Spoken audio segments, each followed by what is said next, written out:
Bonjour. Al-Farabi, le livre de la poésie. L'énoncé imitatif est un syllogisme en puissance qu'Al-Farabi appelle illustration. Les Arabes ont prêté plus d'attention à la fin des vers en poésie que bien des nations. Les Arabes ont donc à la fin des vers en poésie que bien des nations. Le vulgaire considère que l'énoncé est poésie lorsqu'il est rythmé. Il n'est pas compté pour poésie, mais c'est un énoncé poétique. Mais rythmé et divisé en parties, cela devient de la poésie.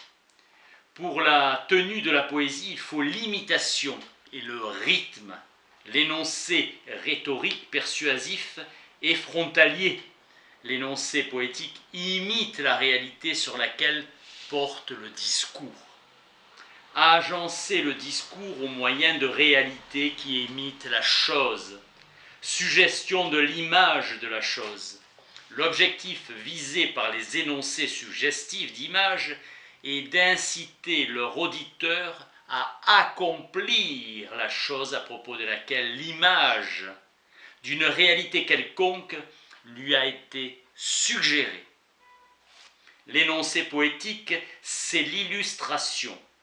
Le sage Platon s'était interdit de faire voir les sciences et de les dévoiler à tout le monde, voie de l'énigme.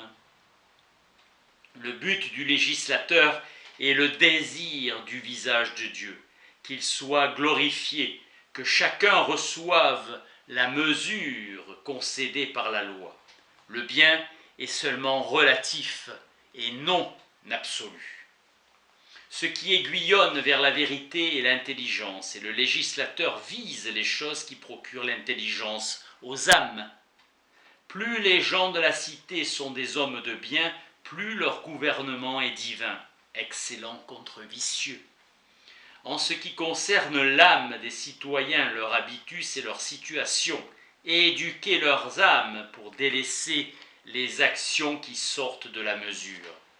Consacrer un soin extrême aux ministres et aux hommes d'expérience pour les consulter. Le califat abbasside appartient à la même tribu que celle du prophète, 750-1258. La plupart des califes ont pour mère une esclave. Cas du prophète Ismaïl, fils d'esclave et ancêtre des Arabes. Conflit de légitimité entre Alide, descendant d'Ali, gendre du prophète, et les Abbassides, descendants de l'oncle paternel du prophète. Argumentation de la descendance par l'élément féminin. Fatima, fille du prophète et femme d'Ali, ou par l'élément masculin, Abbas, oncle du prophète. Il est légitime de se soulever contre un calife impie. Le vizir est un secrétaire, il administre les finances et a des talents épistolaires. Les vizirs font preuve d'un savoir encyclopédique et sont souvent des mécènes. Le gouvernement est entre les mains du sultan. C'est par héritage sans aucune allégeance que l'on est imam.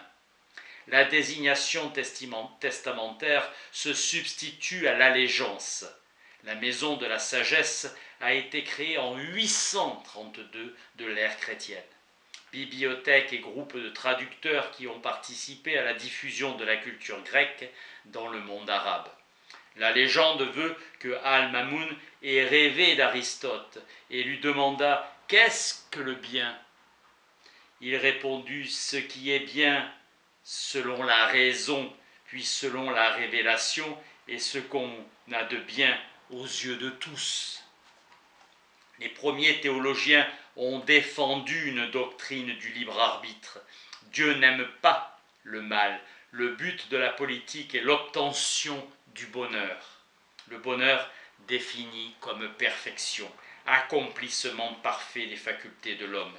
Les facultés de la partie rationnelle de l'âme atteignent leur perfection.